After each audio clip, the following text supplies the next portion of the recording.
जय माता की, जय श्री राम सभी को। भी जैसे कि बहुत से सभी के सवाल होते हैं, बहुत से दरबारों में आते हैं, हमसे भी सवाल करते हैं, हमारे पास आते हैं, तो हमें भी कुछ सीखने को मिलता है जो पास हमारे आते हैं। ये नहीं कि हम उन्हें सिखाते हैं, उनसे भी हमें कुछ सीखने को मिलता है। दरबार वालों को भी, जो बच्चे आते हैं हमारे पास अलग अलग तरीके के आते हैं। तो बहुत से बच्चे कहते हैं कि एक बच्चा जैसे कि कह रहा कि तामसिक शक्ति ज्यादा काम करती है, सात्विक शक्ति कार्य नहीं करती है। मैंने कहा चलो भाई देखते हैं। पहले उसको देखा बच्चे को, वो तामसिक भोग दे रहा था, इसलिए वो बोल रहा था कि उसे वो सिखाया गया था। वो जिस दरबार से इलाज कराया ना उसने, जिस दरबार से उसको लगाया इस चीज में, तो उसको ये कह के लगाया है कि सात्विक शक्ति कार्य नहीं करती है, तामसिक शक्ति जल्दी कार्य करती है। तो देखो, ऐसा नहीं है कि सात्विक शक्ति कार्य नहीं करती और तामसिक शक्ति कार्य करती है। शक्ति दोनों कार्य करती हैं, तामसिक भी और सात्विक भी। तामसिक का क्या होता है, वे जल्दी से कार्य कर देती हैं तामसिक भोग देने के बाद, क्योंकि वहां पे भगवान कार्य नहीं करते हैं तामसिक भोग लेके। वहां पे भूत प्रेत तामसिक भोग लेते हैं और वो कार्य करते हैं। नाम माँ का बदनाम कर देते हैं लोग कि माँ काली ने तामसिक भोग लिया है, तो इसलिए नाम तो भगवानों का बदनाम कर देते हैं माँ काली का। लेकिन माँ काली को सात्विक पे चला के अच्छे से कार्य लिए जा सकता है, खूब दरबार चलाए जा सकते हैं, खूब कार्य बनते हैं लोगों के, खूब संकट भी कटते हैं सात्विक शक्ति से। सात्विक भोग पे सब कुछ होता है। तामसिक भोग में क्या होता है, तुम्हें थोड़ा सा इसके बारे में मैं बता देती हूँ, सात्विक के मैं बाद में बताऊंगी। तामसिक में क्या होता है, जैसे भाई तुम्हें दे दिया कोई बकरा मुर्गा कुछ भी दे दिया तुमने, तो उससे क्या होगा, जिन जिन्नान है, जो प्रेत है, भूत है, तो उसे वे खा के जल्दी से कार्य कर देते हैं, चमत्कार दिखा देते हैं। कहने का मतलब ये है कि जैसे तुम एक बार दरबार में गए हो, तुम्हारे ऊपर से उतारा कर दिया इन चीजों का, और वो कहीं पे दे दिया है, तो उन भूत प्रेत ने वो ग्रहण करा है, तो उससे वो खा के क्या करेंगे, वो जल्दी से एकदम मतलब एकदम से तुम्हें आराम लगेगा। कोई चीज है तुम्हारे पे, एकदम तुम्हें महसूस होगा कि तुम ठीक हो गए हो। लेकिन क्या होगा, कुछ दिन बाद फिर तुम्हें दिक्कत उससे डबल हो जाएगी, मतलब परेशानी तुम्हारी ज्यादा बढ़ जाएगी, क्योंकि तुम्हारा घर तो सात्विक था और तुम्हारे देवी देवता भी सात्विक थे, और तुम्हारे ऊपर से उतारा कर दिया है तामसिक का। तो उसमें क्या होगा, तुम्हारी परेशानी बढ़ जाएगी बाद में। एक बार तो तुम्हें आराम लगेगा, चमत्कार तो जरूर दिखेगा। ये चमत्कार ही दिखाती हैं, भगवान कभी चमत्कार नहीं दिखाते हैं। भूत प्रेत और जिंद यही चमत्कार दिखाते हैं। इनको समय वचनों पे भेजे जाता है, समय के अनुसार भेजे जाता है, 1 महीने के लिए हो, 15 दिन के लिए हो। तो ये चमत्कार इतने दिन का ही दिखाते हैं, फिर वापिस लौट जाते हैं उस घर से। इतने ही दिन इनका रहना होता है किसी के घर पे। तो ये इतने दिन तुम्हें चमत्कार दिखाएंगे, तुम्हें ऐसा लगेगा कि हमारा तो सब कुछ ठीक होगा है। फिर कुछ दिन बाद तुम्हें इतना मतलब इतना तुम्हारा खराब हो जाएगा कि तुम दरबारों में जा जाकर थक जाओगे, लेकिन तुम्हारे आराम नहीं लगेगा, क्योंकि सात्विक शक्ति तुम्हारे घर पे थी, वे तुम्हारे घर से नाराज होकर चली जाती है उस टाइम पे जब तुम तामसिक भोग देते हो। तो सात्विक शक्ति तुम्हारे दई पितर, तुम्हारी कुल देवी, तुम्हारे घर के इष्ट, तुम्हें सब तुमसे रुष्ट हो जाते हैं और तुम्हारे घर को में छोड़ देते हैं, नाराज हो जाते हैं। कहने का मतलब है कि तुमसे मुंह मोड़ लेते हैं। वे फिर तुम्हारे पैर ना तो अपनी तुम्हारी रक्षा करते हैं, ना ही तुम्हारे में घर की तरफ देखते हैं। वे बाहर इधर उधर घूमने लगते हैं तुम्हारे घर को छोड़कर, नाराज हो जाते हैं। तो तामसिक भोग देने से ये नुकसान होते हैं। और देखो तामसिक भोग, क्या मैं एक बात कहती हूँ, हम इस समाज में, इस दुनिया में हर तरह का जीवन जीते हैं, हर तरह के इंसान है। वही तामसिक भी खाते हैं, बहुत से तामसिक खाते हैं, उनके घर में तो तामसिक शक्ति है, उनके दई पितर भी तामसिक पे चलते हैं, उनकी कुल देवी तामसिक पे चलती है।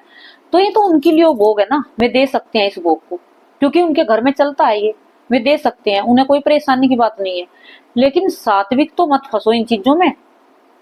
हम देखो किसी की सोच नहीं बदल सकते। बहुत से हैं आज की कह रहे हैं कि भाई बकरा मत दो, ये मतलब ये मत करो, वो मत करो। देखो उनके घर में है, उनकी कुल देवी है, उनकी 4-4 5-5 पीढ़ी बीत गई है, उन पे वहां पे बलि दी जाती है कुल देवी पे। तो अगले आने वाले बच्चे वे डर के करते हैं कि हमारा कोई नुकसान ना हो जाए, और वे नहीं भी करते हैं तो उनको कोई नुकसान हो जाता है, क्योंकि उन्होंने आदत डाल रखी है उसी चीज की, तामसिक भोग की दे रखी, मतलब बलि की। और वे नहीं देते हैं तो उनके कई बच्चे खराब हो जाते हैं, उनके बच्चे नहीं होते हैं, उनके घर में लड़ाई झगड़े बढ़ जाते हैं, उनके रिश्ते टूट जाते हैं, तो आगे चल के ये दिक्कत हो जाती है। तो क्या करता है, मजबूरी में बच्चे ऐसा होकर, मतलब मजबूर होकर बच्चे इस कार्य को करते हैं, जिसके घर में परंपरा चली हुई है। वे करना नहीं चाहते हैं, बहुत से बच्चे जानबूझ के नहीं करते हैं, आगे आने वाले वे मजबूरी में करते हैं, उन्हें वे डर से करते हैं, क्योंकि उनको डर सताता है कि हम ये नहीं करेंगे तो ऐसा हो जाएगा, और उन्हें करानी है। 1-2 बार तो उनके साथ हुआ है ऐसा, तो वे फिर डर कर दोबारा फिर करते हैं इस कार्य को। तो देखो ये तो उनके लाग लगी हुई है, हमें इसे कैसे बदल सकते हैं? जब 3-3 4-4 पीढ़ी बीत गई, उनकी पीढ़ी में इसमें चला हुआ है, तो वे कैसे बदल सकते हैं? शादी होती है तब उनका बकरा लगता है, कोई बच्चा होता है तब उनका बकरा लगता है, मतलब उनकी तो ये लगती है, बलि दी जाती है। तो उनका और हमसे मतलब क्या मेल जोल है, कुछ नहीं है भाई। जो उनका करना उन्हें करने दो, जैसा उनके पास है, जैसे उनसे आराम लगता है, जैसे उनके घर में सुख शांति होती हो तो उन्हें करने दो। उन्हें उनके बारे में हमें कुछ नहीं कहना, क्योंकि उनका भी कोई मजबूरी है तो वे कर रहे हैं, ठीक है। तो ये तामसिक भोग के बारे में था। वही बोलते हैं कि हमें बस अपना ध्यान रखना है सात्विक वालों को। एक तो मैं ऐसे दरबार में नहीं जाना है जहाँ पे तामसिक भोग का उतारा करते हो। सात्विक वालों को ध्यान रखना है, तामसिक वालों के साथ तामसिक भोग का उतारा हो जाएगा तो उनको कोई परेशानी नहीं होगी, क्योंकि उनके कुल में परंपरा चली आ रही है। और तुम्हारे कुल में सात्विक भोग लगता आ रहा है, तुम्हारे ऊपर से किसी ने तामसिक भोग दे दिया, तुम ऐसे दरबार में फंस गए हो, चले गए हो, तो उससे तुम्हारा विनाश होना निश्चित है। मैं कहती हूँ गारंटी से तुम्हारा घर बर्बाद हो जाएगा बिल्कुल, और कोई उसे भगत ठीक नहीं कर पाएगा। तुम जगह जगह दरबारों में घूमोगे, तुम चाहोगे कि एक दो बार दरबार में जावे तो आराम लग जा, फिर वो ऐसा आराम नहीं लगता, क्योंकि तुम 20,000 दरबारों में भटक चुके हो, उल्टा सीधा भोग लगा चुके हो। तुम्हारी शक्ति, घर के दही पित्तर कुल देवी इतने नाराज हो चुके हैं, इतने मतलब इतने में गंदगी में फंस चुके हैं कि वे उनका निकलना असंभव है। इसलिए तुम जगह जगह दरबार में जाके ऐसे परेशान होते रहोगे, क्योंकि तुमने गलती करी है। तो ये तामसिक भोग का, जिसके घर में तामसिक लगता है, देखो उनका तो मैं कुछ नहीं कहती, वे तो देंगे भी, उनको हम नहीं रोक सकते, ना हम उन्हें कुछ कह सकते। और जो तामसिक शक्तियों को पूजते हैं वे तामसिक भोग जरूर से जरूर लगाएंगे। उनको कोई कितना ही कमेंट करो, कितना ही कुछ कहो, वे क्यों रुकेंगे, क्योंकि वे तो इन्हीं से कार्य ले रहे हैं, इन्हीं से अपना दरबार चला रहे हैं, तो उनका तो ये काम यही है। लेकिन ये तो जानने वालों को सोचना है कि भी तुम किस दरबार में जा रहे हो और किस दरबार में तुम इलाज करा रहे हो, और तुम इस जिस दरबार में जा रहे हो क्या तुम्हारे मतलब इनसे तुम्हारे मेल जोल हैं, क्या ये तुम्हारे जैसा है, ये तुम्हारे जैसा रहन सहन खान पीन इनका सब एक समान है। तो है तो तुम्हें देखना है, जब तुम्हें कोई दरबार में जाते हो और तुम्हें कहता कि भाई हम तो तुम्हारे ऊपर से उतारा करेंगे, बकरे का ये देंगे, बकरे की कलीजी देंगे, वो देंगे, तो तुम्हें सात्विक को तुम्हें मना कर देनी है। चाहे भले तुम्हें आराम की तुम कुछ लगो या ना लगो, तुम्हें कहना कि नहीं भाई हमें ये हमारे घर में नहीं चलता है, इससे हमारे दही पितर नाराज हो जाओगे, तो हम इस भोग का उतारा नहीं करवा सकते आपसे, ठीक है। तो वहां से तुम्हें वापिस लौट के आना है, किसी अच्छे दरबार में जाना है जो तुम्हारे जैसा सात्विक हो, सात्विक में ही इलाज कराना है। तामसिक है, तामसिक में इलाज कराओ, तामसिक का तो सात्विक में फिर भी हो जाएगा इलाज, पर सात्विक का तामसिक में मुश्किल है, क्योंकि उनके दही पितर जरूर से जरूर नाराज हो जाएंगे, उनमें फिर उनका कोई सुधार नहीं कर सकता। तामसिक का तो यह जैसे मैं सात्विक में आ गया, सात्विक भोग देता तो उनके देवी पितर नाराज थोड़ा ना होंगे, उनकी कुल देवी नाराज थोड़ा ना होंगी, क्योंकि वहां कोई उनके साथ गलत थोड़ा ना हुआ है। वो तो तामसिक भोग है, मैं घर जाकर फिर दे देंगे उनको भोग, साल भर में एक बार भोग लगाते हैं, कोई 6 महीने में भोग लगाता है, तो उनकी शक्ति तो फिर भी ना मतलब खुश हो जाएंगी। लेकिन सात्विक का क्या होगा, उनको कैसे तामसिक भोग उनके घर में लग गया उतारा होगा तो उनको कैसे मनाएंगे, उनके तो दही पितर नाराज हो गए बिल्कुल, उनका तो वे तो उस घर को छोड़ के चले गए हैं, उनका तो जीना आराम हो जाता है उस टाइम पे। क्योंकि मैं किस लिए बता रही हूँ तुम्हें, क्योंकि मेरे पास ऐसे आए हैं, मैंने देखा है जिनका घर बिल्कुल बर्बाद हो चुका है, वे तामसिक भोग दे दे के सात्विक थे, उनके दही पितर सब कुछ अच्छा था, बहुत अच्छा परिवार था, बहुत खुशहाल जिंदगी थी उनकी, लेकिन वे किसी दरबार में गए, कोई थोड़ी बहुत दिक्कत थी तो वहां पे उनका उतारा कर दिया तामसिक चीजों से, और तामसिक ही उन्हें पूजा में बता दिया कि इसे घर पे भोग लगाओ।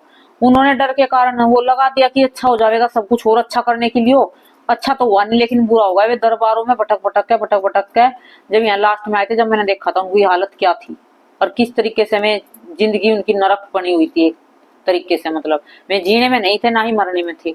उनको ये वे कहते थे कि हमें कोई जहर देते तो हम जहर खा के मर जावे, ऐसी जिंदगी से तो तामसिक भोग देने के बाद ये हालत हो चुकी थी उनकी।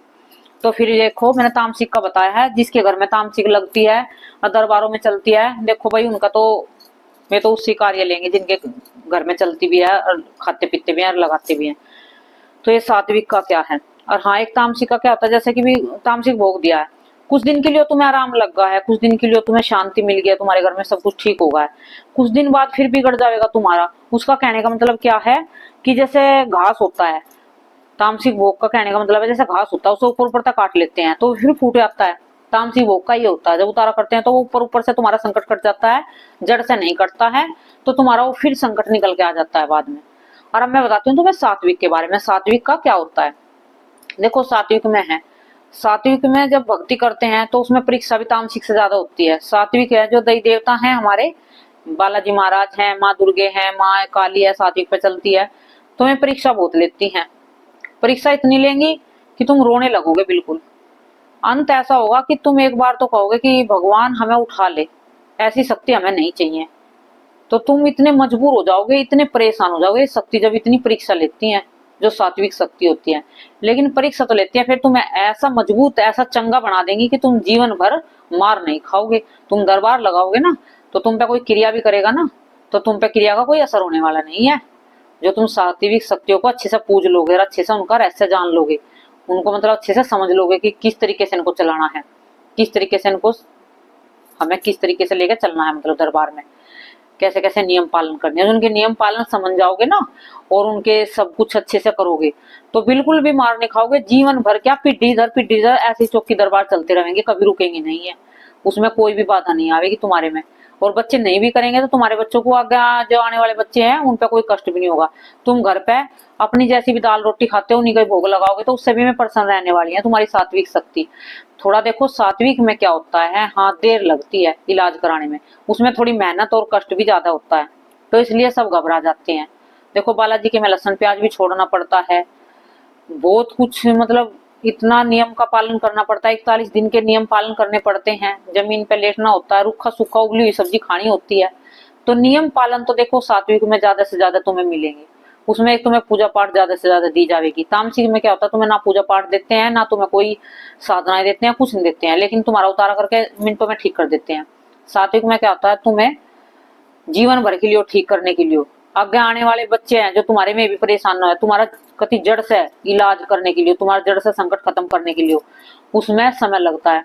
उसमें साधनाएं दी जाती हैं 41 दिन की, 51 दिन की, 11 दिन की, 21 दिन की, और पूजा पाठ बताई जाती हैं, जब तक बताए जाते हैं घर पे, ताकि तुम अपनी सुरक्षा रक्षा खुद कर सको। तुम्हें ऐसा योग्य बना कर छोड़ देगा भगत जो सात्विक होगा, ताकि तुम बार बार दरबारों में फिर कभी ना जाओ, और अपने आप सक्षम हो जाओ इन चीजों को करने के लिए। दूसरों का भी भला कर सकोगे। आने वाला समय ऐसा होगा कि तुम इतनी भक्ति पूजा कर लोगे, तुम्हारे पास कोई शक्ति खुश होकर आ जाएगी, तो तुम दूसरों का भला करने योग्य हो जाओगे, लायक हो जाओगे। तो सात्विक का क्या आता है, देखो देर लगती है, समय लगता है, लेकिन इलाज क्या होता है, पक्का गारंटी से होता है, बिल्कुल जड़ से खत्म हो जाते हैं। जो बच्चा नियम पालन निभा सकेगा, ये तो बहुत से कहते हैं कि हम 2 बार आते हैं, 2 बार आए कि हमारा ठीक हो जाएगा। इतने दिन का बिगड़ा हुआ हजारों दरबारों में घूम के कह रहे हैं कि हमारे 1 बार में ठीक हो जाएगा, हमारे 2 बार में ठीक हो जाएगा। भाई मैं साफ मना कर देती हूँ, 1-2 बार में मैं बिल्कुल भी, मेरे माँ बापा का जो दरबार है 1-2 बार में किसी का थोड़ा बहुत है उसके ही आराम लग सकता है, लेकिन जिसको ज्यादा दिक्कत है, दरबारों में 20,000 दरबारों में घूम चुके हैं, उनके 1-2 बार से कोई आराम लगने वाला नहीं है। 5 हाजरी पहले देनी पड़ेगी, 5 हाजरी में उनके उतारे जो भी होंगे, फिर बालाजी की अर्जी बंधेगी, फिर उनकी बालाजी के 41 दिन के इलाज चलेंगे, उसके बाद उनके बालाजी से आने के बाद फिर 41 दिन के इलाज चलेंगे। तो ये बहुत लंबा इलाज चलता है, लेकिन इलाज ऐसा होगा कि जीवन भर बिल्कुल खुश हो जाओगे, और जो भी है घर का संकट है, जो भी कितने से बड़ा संकट है, वो घर से बिल्कुल निकल जाओगा। सात्विक का मतलब ये होता है, उसमें मेहनत ज्यादा होती है, पूजा पाठ जब तब ज्यादा होते हैं, ये कार्य होता है सात्विक में। लेकिन सात्विक का जो तुम एक बार इलाज बंद कर नियम से कर लोगे ना किसी भी दरबार में जाके, तो तुम जीवन भर मार नहीं खाओगे। और तामसिक में तुम्हें कुछ दिन के लिए आराम लगेगा, फिर हो जाएगा, क्योंकि वे उतारे होते हैं 1-1.25 महीने के उतारे होते हैं, या 1.25 महीने का परहेज होता है। फिर उसमें क्या होता है, बाद में फिर वापिस आ जाते हैं, क्योंकि भूत प्रेत कभी किसी के सगे नहीं हुए हैं। ये तो पहले भी थे जो भूत प्रेत थे, जैसे हवन वगैरह करते थे सब, जो ऋषि थे, ऋषि तप जप करते थे, जंगलों में रहते थे, तो हवन करते थे, तो भूत राक्षस जो प्रेत थे उनका क्या कार्य था, उनके हवन को खंडित करना, उनकी पूजा पाठ को खंडित करना। भूत प्रेत जो पूजते हैं वे कोई पूजा पाठ नहीं करते हैं, उनका कोई नियम पालन नहीं होता है दरबारों में, बस में तो उतारे से कार्य लेते हैं, उनके कोई जप तप नहीं करते हैं। वे तो भूत को देते हैं तामसिक भोग और उनसे कार्य लेते हैं। कोई शमशान में जाकर साध लेता है, जैसे मर जाते हैं भूत से, उनको जाते हैं रात को, वहां पे उन्हें साध लेते हैं, तो उनसे कार्य लेने लगते हैं। कोई भगत है, कोई भगत मर चुका है, तो उनको वहां पे शमशान में उन्हें पता चलेगा कि भगत मरा है, तो उसको साध लेते हैं, जाकर उससे कार्य करवाते हैं, उसकी मुक्ति नहीं होने देते हैं। वो इधर उधर ऐसे भटकता रहता है इस संसार में, उसकी मुक्ति नहीं हो पाती है, क्योंकि उनको साध लिया, इस यहाँ पे ही रख लिया उनको कार्य करवाने के लिए। तो ये इस तरीके से वचन बंद हो जाते हैं, और ये भूत प्रेत तो वचनों में रहकर कार्य करते हैं। और भगवान हमारे हैं जो ये कभी किसी के वचनों में नहीं बंधते हैं, ये अपनी मर्जी से करते हैं जो भी करते हैं। सात्विक है जो हमारे देवता हैं, ये अपनी मर्जी से करते हैं। सात्विक में हमारे जो हम करेंगे, भगत किसी के पास जाओगे, इलाज कराओगे, उससे क्या होगा, हमारे देवी पितर साफ होंगे, एक तो हमारी कुल देवी जो हमारे घर के बंधन होंगे सब खुल जाएंगे, और तो उससे क्या होगा, हमारे घर मतलब खुशहाल होने लगेगा, हमारे घर में धीरे धीरे खुशियां आने लगेंगी, क्योंकि हमारे दही पित्तर मलिन थे वे ठीक हो गए हैं, सब कुछ हो गया। तामसिक में क्या होगा, तुम्हारे दही पित्तर मलिन हो जाएंगे और भी ज्यादा गंदे हो जाएंगे पहले से भी ज्यादा। वे क्या करते हैं, तामसिक में तुम्हारे दही पित्रों का बंधन कर देते हैं और तुम्हारे घर पे अपने शक्ति छोड़ देते हैं भोग लेने के लिए। तुमसे कह देते हैं कि हर रोज ये भोग लगाना, शनिवार को ये भोग लगाना, ठीक है ना। क्योंकि जो बच्चा मेरे पास आता उसको पता क्या कह रखा था, वो अपने घर पे मुर्गे का, बकरे की कलेजी का, इनका भोग लगाता था, कमरे में बंद अपने मम्मी पापा से लुक लुक के, एकला कमरे के अंदर। तो तब उनका तहस नहस घर हो गया बिल्कुल, क्योंकि उनके घर के जो दही पित्तर थे वे रुष्ट होकर चले गए, घर छोड़ कर चले गए, उनकी शादी विवाह सब बर्बाद हो गए हैं, उनके रिश्ते खराब हो गए हैं, उनका आपस में मतलब घर में झगड़ा ही झगड़ा, बहुत बुरी हालत हो चुकी है। तो देखो, जिसके घर में तामसिक भोग लगते हैं वे तामसिक उनमें लगा सकते हैं, उनको कोई दिक्कत नहीं है। जिसके घर में तामसिक पूजती है, हम किसी पर रोक नहीं लगावेंगे, हम किसी को रोकने वाले नहीं होते हैं। जो तामसिक है वे तो देखो करेंगे, क्योंकि ये तो युग युगों से चलते आए हैं, हर तरह का इंसान जगत में है, पहले भी थे तामसिक भी रहते थे, सात्विक भी हैं। तो सबका अपना अपना अलग अलग है, अपना अलग अलग सब करो, किसी पे कोई उंगली मत उठाओ। वही जिसकी जहाँ इच्छा, जैसा जिसका बनता है। जैसे कि भी तामसिक का है तो तामसिक पे जा सकते हो आप, सात्विक पे भी जा सकते हो, लेकिन तामसिक में तुम्हारे कोई नुकसान नहीं होगा जाओगे तो। सात्विक वाले को ध्यान रखना है, बस इतना है। ये मैं तुम्हें बस छोटी जानकारी इसलिए दी थी कि तामसिक शक्ति ज्यादा कार्य करती है कि सात्विक। तामसिक भी करती हैं जल्दी से जल्दी, और सात्विक करती हैं बिल्कुल अच्छे से, एकदम से क्लियर करती है, साफ कर देती है तुम्हारे घर को सात्विक। क्योंकि सात्विक शक्ति है जो, ये क्या होती हैं, ये प्रेम के वशीभूत होकर चलती हैं भगत के। जैसे भगत है, सच्चा है, पवित्र है, उनसे कार्य ले रहा है, लेकिन उन्हें उसके हिसाब से जीना होगा, हिसाब से चलना होगा, साफ सफाई का ज्यादा से ज्यादा ध्यान रखना होगा सात्विक में, अच्छे से रहन सहन अपना रखना होगा, खान पीन पे ध्यान रखना होगा अपने, बिल्कुल हर चीज से उन्हें बुराइयों से बचना होगा, किसी से गलत आदमियों से बचना होगा, बोलने चालने से, वही किसी के साथ गलत संगत ना हो उनकी, बस उनको ये ध्यान रखना पड़ेगा। लेकिन सात्विक शक्ति फिर उनका अच्छे से कार्य करेगी, दरबार भी बहुत अच्छे से चलता है। जो सात्विक शक्तियों को हम समझ लेते हैं थोड़ा सा, उनका देखो पूर्णता से कोई नहीं समझ सकता शक्तियों को, भगवान को तो, भगवान का रहस्य कौन जान पाया, आज तक कोई जान नहीं पाया, ना जान पाएगा। ये तो थोड़ी सी कृपा कर देते हैं भगत पे, थोड़ा सा दिखा देते हैं भगत को, जरा मोटा सा मतलब शक्ति दे देते हैं, उसको जागृत कर देते हैं शक्ति को। अंदर शक्ति सबके होती है, जितने भी हैं मनुष्य संसार में, सबके अंदर शक्ति है, छुपी हुई है, उसको जागृत खुद को करना पड़ता है। जो बहुत से हैं भक्ति में लग जाते हैं तो उनकी शक्ति जागृत हो जाती है, और जो कोई नहीं लगता उनकी शक्ति जागृत नहीं होती है। ना, शक्ति तो सबके अंदर है, शक्ति पहले थी, इनका दुरुपयोग करते थे, इसलिए ये सबको छुपा दी गई है सबके शरीर में। जो जब तब करेगा उन्हीं की निखरेंगी, और नहीं तो किसी की नहीं निखरेंगी। क्योंकि पहले श्राप दे देते थे ना, हर थोड़ा सा कुछ होता था कि जाए तेरे को ये हो जाए, तेरे को वो हो जाए, तो इसीलिए आजकल मतलब भक्तों की भी ये वाणी सच्ची नहीं इसलिए नहीं होती है, क्योंकि कलयुग का इंसान क्रोधी होता है, वो उसे बहुत जल्दी क्रोध आने लगता है। भगवान ही है जो संयम में रहते हैं और शांति से रहते हैं, इंसान का स्वभाव है, क्योंकि अवगुण भरा शरीर है इंसान का। गुणों से चाहे कितने गुण हो, फिर भी एक आधा गुण तो मिलेगा जरूर हर मनुष्य के साथ, चाहे कितनी भक्ति करता हो, कितनी पूजा जब तक कुछ भी करता हो, उनका एक अवगुण जरूर होगा उनके शरीर में। इसलिए भगवान ने ये वरदान कलयुग में छीन लिया है कि कोई भी मुंह से करेगा तो वो पूरी हो जाएगी। क्योंकि बहुत से गुस्से में आगे कहते जाते रहा, तूने मेरे साथ लड़ाई करी है, तूने साथ करा, तो आज तो मर जाएगा, ऐसा हो जाएगा, ऐसा हो जाएगा, तो आज इसीलिए वाणी सच्ची नहीं होती है। क्योंकि क्रोध में इंसान बहुत जल्दी श्राप देने लगता है, पहले बहुत देते थे, लेकिन हम किसी के श्राप फलित नहीं होते हैं। चाहे भक्ति भी करता हो, उसकी भी जुबान झूठी हो जाती है, क्योंकि गलत, सच्ची तो हो जाती है सच्ची, वही जा तेरा कार्य बन जाएगा, वो तो बन जाएगा, लेकिन बुरी जो किसी को बददुआ देते हैं, कुछ करते हैं, वो कार्य नहीं बनता उसका, बल्कि उल्टा उसको ही भुगतना पड़ता है, गलत उसका ही होने लगता है। जो सच्चे भगत होते हैं किसी का बुरा कहते हैं, बुरा सोचते हैं, हमारे बारे में कोई कुछ कहे, कुछ सुने, कुछ हमें कोई फर्क नहीं पड़ता, क्योंकि हम भगवान के चरणों की धूल हैं। वे अपने आप देख लेंगे कि उनके बच्चे को कोई कुछ कह रहा है कि नहीं कुछ सुन रहा है। तो जो भक्ति करते हैं उन बच्चों को फिक्र नहीं करनी चाहिए कि हमारे बारे में कुछ सोच रहा है, कोई कुछ कर रहा है, कुछ कह रहा है, तुम्हें इससे कोई लेना देना नहीं है। तुम अपनी भक्ति में लगे रहो, पूजा पाठ में ध्यान ज्यादा से ज्यादा लगाओ और अपनी शक्ति बढ़ाओ। और ये तामसिक सात्विक के बारे में मैंने तुझे बताया, छोटी सी जानकारी जितना मैं जानती थी तो मैं बता दिया है। और जय माता की, जय श्री राम।